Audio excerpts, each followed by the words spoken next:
I do not believe the title to be clickbaity at all.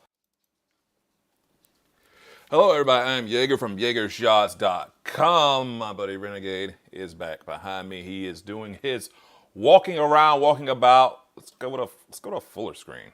We're burying the lead already. I think we've got a full screen. Yeah, we do have a full screen. I'm going to be talking about CF Express Type A, Type B, my issues with that whole thing. I haven't really got a chance to comment on the whole Canon not allowing third-party lenses. I want to run my mouth a little bit about that as well. Let's just put this over here, move this over here, make sure I've got the right screens up. We're going in there. So many monitors still streaming for 2 years, but not a regular 2 years. So still figuring stuff out. But I just had these topics that I don't think are I wouldn't say worthy, but I don't have a whole lot to say for a full edited video. Then I also have another video maybe down the line where we'll have more content. So just these quick topics. Also, this is going to the podcast on audio. Get this show, YeagerShots Podcast, wherever you find your podcast, along with the live stream today. And this, of course, will be on all the YouTube VOD, all the YouTube VODs. There's so many of them. Well, actually, there's the live stream feed. There is also the photography feed. I'll throw it in there. Let's not waste any more time. As I said, I am YeagerShots.com. I have a quote, a little bit of a story from, I believe, 2006 from Sony PlayStation founder Ken Kutaragi, or the father of PlayStation. We want you, the end consumer, is what he's talking about, to work a little harder for one. He was talking about the PS3. We want you to work a little harder for one. We want you to feel like you really want it. I'm paraphrasing a little bit. But the whole thing about working a little bit harder for one, I guess, at least they assumed you had a job to get. Nowadays, I think some of these corporations just kind of feel like you already just have a couple of hundred to thousands just laying around to throw at their feet.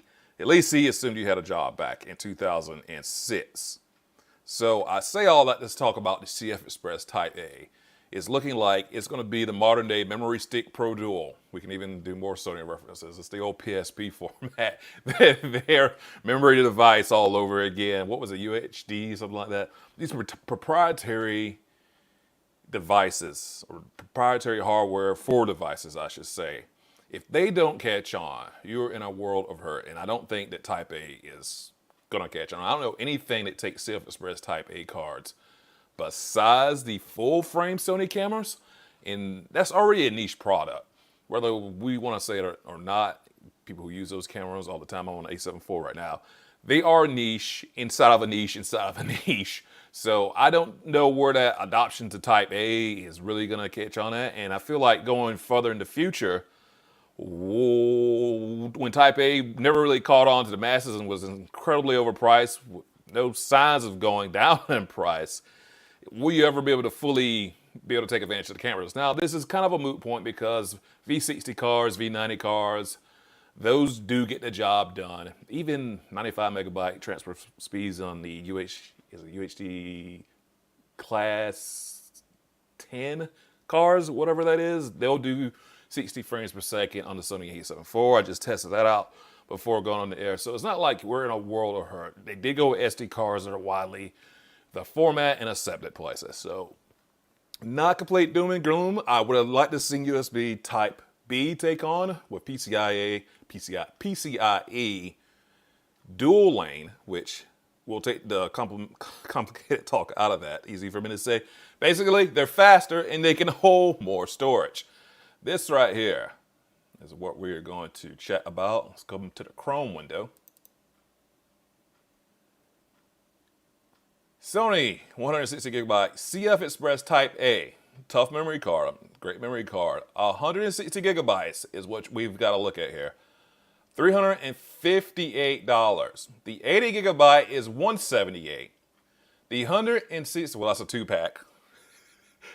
Don't worry, it still gets as ridiculous. The Sony 320 gigabyte CF Express Type A card, $649. And for those who don't know, It gets even sillier with the 640 gigabyte Silver Express Type A card going for $1,249.95. The price of a camera, the price of computer, down payments on a car for a 640 gig memory card.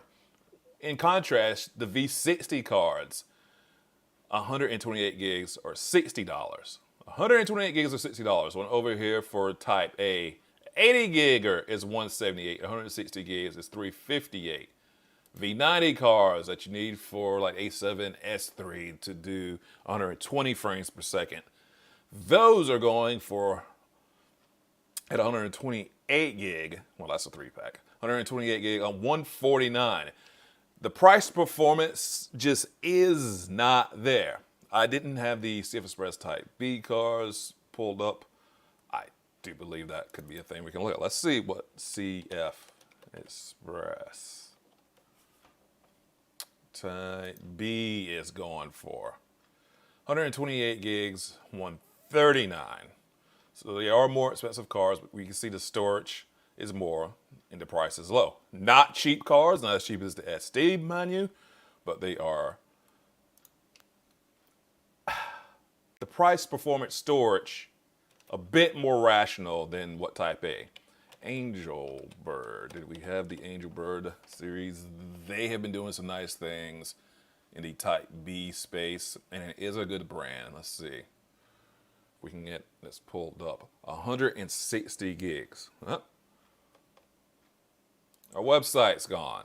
Okay, $179 for 160 gigs of the Type B over there. And again, 160 gigs for Type A. It's $358. Like, I'm reading this slowly off the computer because I'm trying to, like, make sure that I'm not seeing like a 2-pack or a 3-pack. But no, the prices are absolutely insane. And this is quite an expensive mistake. Maybe not for Sony, it's not going to tank them, but for the end user. And I'm aware of some well-to-do camera users who are just looking at this thing like, this is absolutely insane to have to pay that much for a car to get the most out of a camera that you've purchased. I would have liked this thing to switch to Type B. I thought that the A7R5,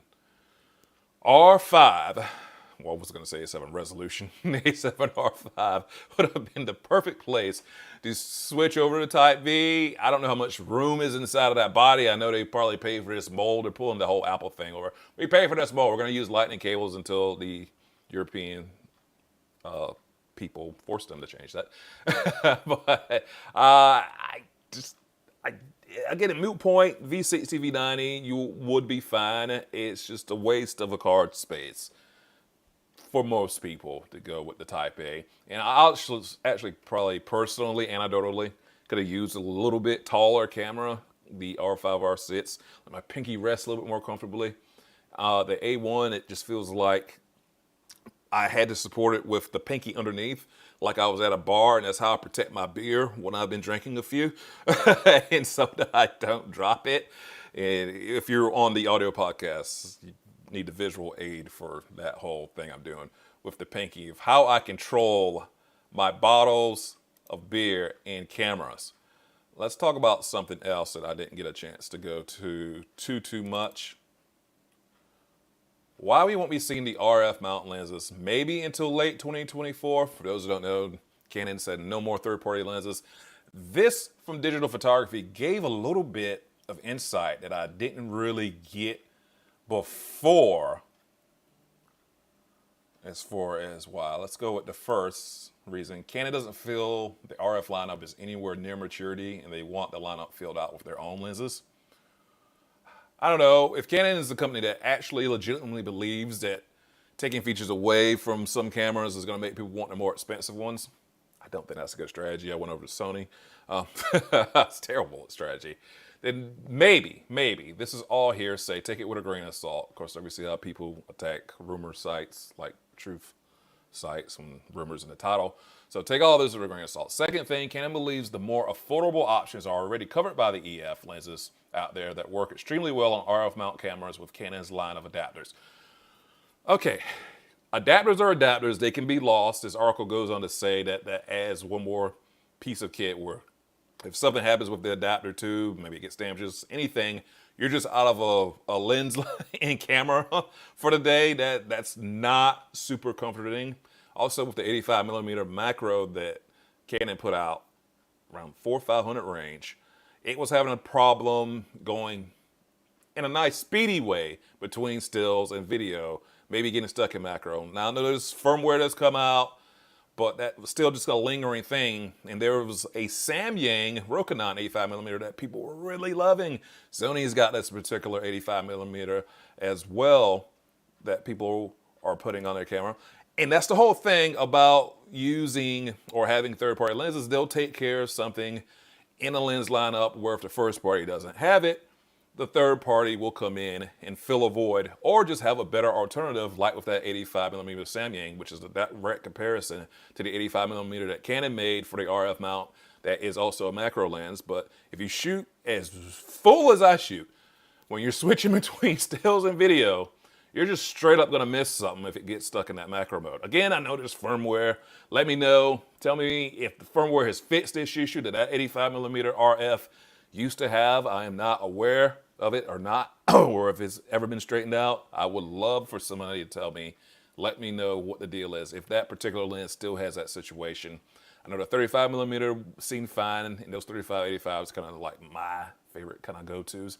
They also have another macro, but I mean, it's just realistic. Just think about it, guys. You can only make so many lenses yourself. Why not have a third party? I'm going to talk about GPUs in just for a quick second. Back in the day, GPUs, it benefited you to have partners also make GPUs because shelf space, you could only put so much of your product up there for more reasons than just being able to make it. But by having your innards inside of another company, innards, I mean like the CPU things, all that, inside of another company's, that company could get a lot of shelf space. It had to get a certain amount of shelf space too, even though it was still technically NVIDIA or AMD. We're getting into the weeds here. You could get more brands to get more space to try to sell a product. And if it was your partner, you're still getting a cut of that. Long story short. We're not dealing with shelf space now, but we are dealing with just the fact that no one's taking risk with these like millimeter numbers like a third party would. Like you're not going to get probably a weird 65 or 75 RF or anything right now. And let's read a little bit more. Finally, go back over here to my Chrome window. And finally, Canon isn't done with tweaks and improvements to the RF mount. Which, I don't know if this is a patent thing, are they saying hardware-wise, are they saying software-wise? I don't know. This article goes on to say, technically Canon is right. Mirrorless photographers do have access to plenty of EF to EOS R adapters, but adapters adds extra size, which I didn't think up. Setup can be inconvenient, and especially when you're mixing between RF and EF lenses, third parties would come in and almost speed up the process. It might actually fix some things before Canon fixes some things. So, in conclusion, the article says it will be 2024 the earliest before the mount gets opened back up. Let's see, James Dempsey, who wrote that particular article. I did not hear much news about that, and that was a really, really good read. But my thoughts on that is it just absolutely sucks. Like, I'm not super positive I could recommend the RF system right now. And then we all know everybody can make a good stills camera, and we're about at the point where everyone, at least from the dedicated DSLR mirrorless bodies, because I still don't know what the heck they call this, we know the video is probably going to be good starting in the last year or two. For at least the last 6 to 7 years, everyone's been doing excellent still shots. That's not even a question anymore. It's just coming down to personal preference on the still side. That's straight. But if you can't save cash, then I don't know, especially with the lenses, and that's kind of brutal. Now, there's the other part about using third-party lenses. They're smaller than some of like your pro lenses, and I know RF has the cheaper, smaller lenses. But I, who has a camera set up now, a lav mic, a Tascam recording for podcasts. There could be a third camera somewhere. I don't even know if I've got to cut it off from the other day. I got flustered at a wedding I shot where I turned around and saw somebody shooting his camera, the videographer right there, because the bride was just so cool in her black and white dress. And it was a cool shot. And we're all thinking, cool shot, cool angle. But I turned around and saw all those cameras. I got taken aback a little bit with all the pro glass, pro lenses, all the bigger, heavier stuff. And y'all, I talk to a camera weekly. Not quite daily, but weekly, several days of a week. And I got a little bit taken aback seeing so much larger pro glass in the smaller form, like I'm using a Rokinon 1.8. It's just a whole lot more comfortable being in front of for people who aren't used to being in front of a camera. And most of the time when dealing with some clients or just friends, family, probably not super used to being in front of a camera. It's almost distracting to have such nice gear sometimes for people who are not used to being in front of a camera. And I think I am one of those people used to being in front of it. And I still was like, what? This is a lot, y'all. This is a lot. Time out. So that's just one more reason why having smaller live third party, because it's just not necessary to have super large, heavy pro glass all the time. But don't get me wrong, first world problem, if ever there was one. Again, this is a niche market, like I've been going over and talking about. So, about to wrap this thing up here. I am Yeager from YeagerShots.com. Thanks for stopping by. Thanks for checking in. We did this show live. The podcast is over at wherever you get your podcast. I was going to say apparel, channel themed apparel. There are some digital prints, wall prints that you can pick up over at YeagerShots.com. It really does help me out. Buy me a coffee. Literally, buymeacoffee.com. We're setting things up over there, and that also really does help out everything that I am working on, and it's much appreciated. So let's go back over here to our Chrome window. GPS. GPU talk. The NVIDIA RTX 4090 is amazing. A photographer should not buy a 4090. No way. I will go so far as to say you've got to be doing video, and you've got to be doing video working with codecs on a certain level, like 10-bit or more. And if you don't know what that means, the 4090, you're not really going to get too much use out of this thing. And photographers actually could probably get away with integrated graphics on CPUs. I've done that with MacBooks when I'm just working with, it's got to be a later model laptop or computer. And if it's a desktop, yeah, I might not have a GPU. You can probably get away if you're just a photographer with not even using a GPU, or just going with, get this, maybe 2 years, 2 generations back, like the 2000 series, which I'm literally using right now. 2050s, not 2050s, but 60, 70, 3050s, SCADA kind of. That GPU is not terribly excited, but it would be more than enough for a photographer. You can go low end on a GPU if all you do is photography. That is something I'm broad stroke covering here. There's so many little nuances, but just know when we get into the video side, that's when you're really going to want those higher gigabyte numbers of VRAM on GPUs. And when you're doing more advanced tests, like some motion graphics that can get kind of crazy, we always hear about the Blender test, things like that. Then that GPU gets a whole lot more important to you. A few quick notes here. NASA captures the sun smile. I thought this was like an April Fool's kind of joke. I had no idea. I like it did a double take. So NASA has a photo of the sun that looks like it's smiling. To me, it's like before you get the beat down you're about to get, it's like a smile. This feels like we're going to take an L if the sun is smiling at us. DT Artisan's got some new stuff coming out for the Fuji X mount, 27mm f2.8 SF lens. I am very curious. There's a rumor going around that Fuji might be dropping Fuji might be dropping the the X, I forget what's the letters, XT5 in November. We'll see how that all unfolds. I love those cameras. I love all the buttons and dials that Fuji puts on their whole retro styling on their cameras. I really like about everybody's body design choices. Even Canon's, which I feel like is sort of dated. It needs a little bit of a fresh take, but it also does have a sleekness to the button layout there on like the R3. I do like that. It's kind of a weird thing where it's forward, it's backwards, a little bit of newness in there, blah, blah, blah. The top screen and stuff on their bodies, I do like that as well. I don't really dislike anybody's camera body design, but Fuji's particularly really does stand out. And y'all, are we ready for what's coming up here in 2 weeks? The kickoff is going down. Rihanna's got new music coming for Black Panther, and it dropped today. I don't want a copyright strike. I'm not going to be playing that song at all. Make sure you catch that and listen to it when it gets ready.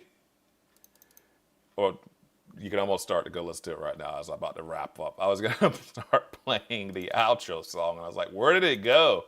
It's missing. Yes, let's get ready for more Rihanna. Wait a sec here. Oh, there we go. Make sure that we're playing. Again, everybody, thanks for joining me. I really do appreciate just hanging out with you, just talking cameras, all this fun stuff. New videos coming up this week.